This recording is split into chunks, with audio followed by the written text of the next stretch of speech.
Kalian tahu nggak sih di dalam perikanan itu juga ada konsepnya tersendiri, termasuk konsep penawaran, yaitu konsep penawaran dalam perikanan.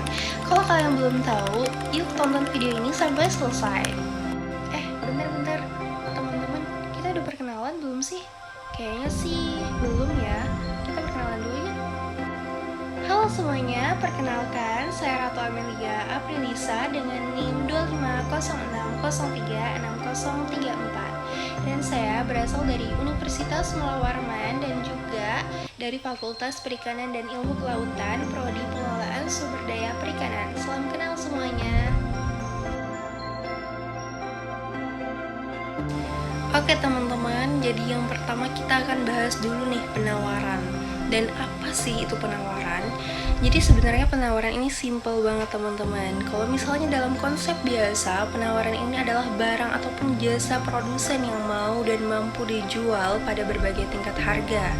Dan juga kalau misalnya dalam konsep perikanan, penawaran ini berarti jumlah ikan serta hasil perikanan yang akan siap dijual oleh nelayan dan pembudidaya. Jadi gampangnya, kalau misalnya nelayan ini mempunyai banyak ikan untuk dijual, maka penawaran ini akan meninggi.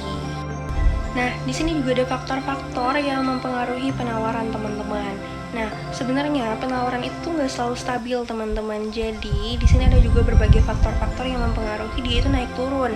Misalnya yang pertama ada biaya produk, lalu biaya produksi, terus juga teknologi, dan juga cuaca dan musim, kebijakan pemerintah, serta jumlah produsen ataupun nelayan. Jadi faktor-faktornya tuh banyak teman-teman yang mempengaruhi, bukan cuma soal harga. Baik teman-teman, selanjutnya di sini ada hukum penawaran. Kalian bisa lihat slide di atas ini.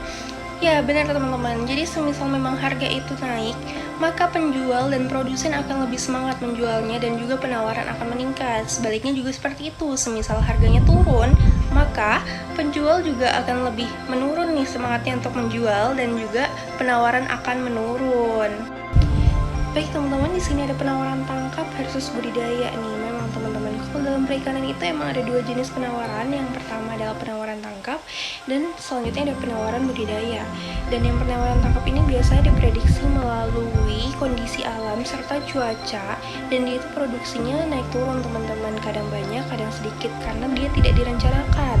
Sedangkan penawaran budidaya ini lebih direncanakan dan hasilnya tuh lebih stabil dan produksinya itu lebih kayak tidak naik turun seperti penawaran tangkap tersebut dan teknologinya lebih terkontrol. Nah, di sini selanjutnya ada contoh perubahan penawaran nih. Jadi memang teman-teman, salah satu contohnya itu adalah cuaca buruk yang semisal memang ada angin kencang terus ada gelombang tinggi yang otomatis kan nelayan itu nggak akan bisa melaut dan penawarannya akan turun, dan ada berbagai contoh lainnya yang memang itu tuh bisa menjadi hambatan dan salah satu contoh yang sering terjadi di dunia perikanan. Nah teman-teman, ini udah ada beberapa kesimpulan dari materi-materi yang udah dijelasin dari awal sampai akhir ya. Oke guys, thank you so much for watching, and terima kasih banyak yang udah nonton videonya dari awal sampai selesai ya. And see you the next video guys, bye bye.